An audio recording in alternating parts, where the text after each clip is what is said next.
양철선 목사의 내 영혼이 은총입어. 네, 여러분 안녕하세요. 오늘도 날씨가 쌀쌀합니다. 여러분 건강에 각별히 유의하시기 바랍니다. 오늘은 에서의 선택, 야곱의 선택 이런 제목으로 말씀드리겠습니다. 예전 광고 문안 중에 순간의 선택이 10년을 좌우합니다. 이런 문구가 있었죠.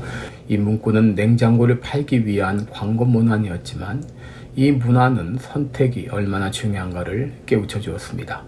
여러분, 인생은 선택의 연속입니다. 우리는 매 순간 선택하며 살아갑니다. 무엇을 먹을까, 무엇을 입을까, 이런 사소한 선택에서부터 어느 학교를 갈 것인지, 누구와 결혼할 것인지, 어느 교회를 다닐 것인지와 같은 중요한 결정도 있습니다. 그런데 중요한 것은 어떤 선택을 하느냐에 따라서 인생은 판이하게 달라질 수 있다는 것입니다. 오늘 본문은 이삭의 두 아들 에서와 야곱의 선택에 대한 이야기입니다. 왜 하나님은 야곱을 사랑하시고 에서는 미워하셨는가?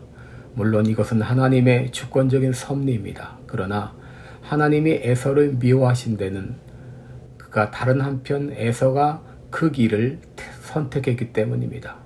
오늘 에서와 야곱의 선택을 통해서 그리스도인으로서 선택의 기준은 무엇이고 우리는 무엇을 선택하며 살아가야 되는지 이런 내용을 함께 나누겠습니다. 여러분, 에서의 선택은 무엇이고 야곱의 선택은 무엇입니까? 먼저 에서의 선택은 순간적인 선택이었습니다. 에서는 인생을 즐겼습니다. 에서는 사냥꾼으로서 자신이 쏜 화살이 짐승에 명중될 때마다 짜릿한 쾌감을 느꼈을 것입니다. 그리고 그 잡은 짐승을 불에 구워 먹으면서 이게 인생 사는 재미야, 이렇게 생각했을 것입니다. 물론 인생을 즐기는 것 자체를 나쁘다고 말할 수는 없습니다. 문제는 그런 순간적인 선택의 반복이 이것으로 인해 영원한 곳을 놓치게 한다고 하는 것입니다. 어느 날 에서가 사냥을 하러 나갔습니다. 그런데 그날은 일진이 좋지 않았는지 한 마리도 잡지 못하고 탈진한 상태에서 허기진 배를 움켜쥐고 집에 들어왔습니다. 때마침 향기로운 냄새가 풍겨나왔습니다. 야곱이 죽을 쓰고 있었던 것입니다. 그때 에서는 야곱에게 말합니다. 내가 곤비하니 나로 붉은 것을 먹게 하라. 이때 야곱이 말합니다. 형의 장자의 명분을 내게 팔라. 그러면 내가 주리라. 에서가 다시 말합니다. 내가 죽게 되었으니 장자의 명분이 무엇이 유익하리요? 라고 말합니다. 에서는 장자의 명분을 경홀히 여겼습니다. 에서가 했던 이 말들은 그의 가치관을 잘 보여주고 있습니다. 나는 장자권 따윈 필요 없다. 나는 유능하다. 나는 혼자서도 얼마든지 살 수 있다. 내가 죽게 되었으니 장자의 명분이 무엇이 유익하리요? 에서는 순간을 위해서 영혼을 포기한 사람이었습니다. 반면 야곱의 선택은 무엇이었습니까? 31절에 보면 형의 장자의 명분을 오늘날 내게 팔라고 했습니다. 그는 장자의 명분의 귀중함을 알았습니다. 야곱은 어머니 리브가로부터 출생 당시의 이야기를 들었을 것입니다. 배가 요동치며 두려움을 느껴 기도할 때 하나님은 말씀하셨습니다. 태중에 두 민족이 있구나. 그리고 큰 자는 작은 자를 섬기리라. 그는 리브가를 통해서 장자의 명분이 얼마나 귀한 것인가를 알았을 것입니다. 야곱은 그때부터 장자권에 마음을 기울였습니다. 어떻게 하면 이 장자권을 손에 쥘 수 있을까 생각했을 것입니다.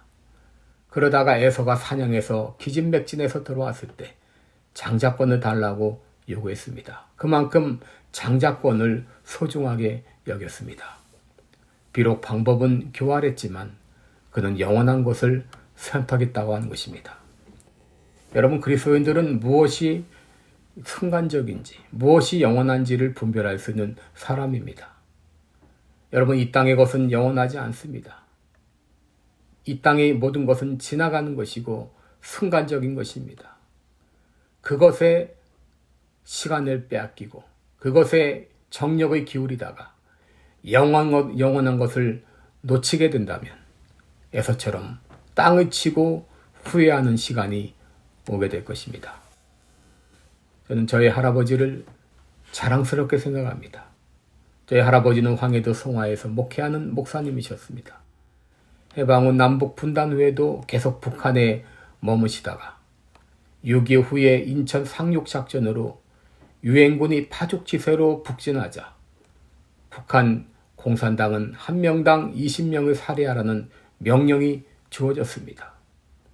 어느 날 인민군 50명이 몰려와 교회를 포기하고 사람들을 죽이려고 했습니다. 이때 교인들은 목사님은 잡혀가면 안 된다고 옷장 안에 숨겼습니다.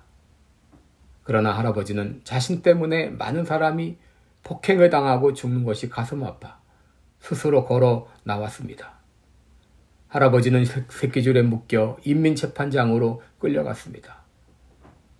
사형언도를 받고 장로, 집사, 남전도사 몇몇 청년들과 함께 이제 모이게 하고 인민군은 수류탄 심지를 뽑고 달아났습니다. 그때 할아버지는 마지막 기도를 드렸습니다.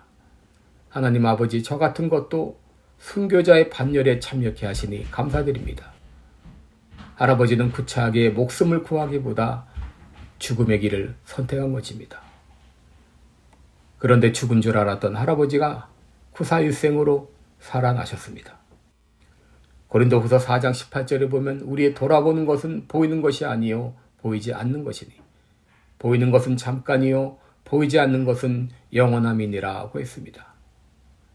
그리스도인들은 늘 선택하기 전에 무엇이 영원한 것인가를 물어야 됩니다. 문제는 나에게 이런 영적 분별력이 있는가 하는 것입니다.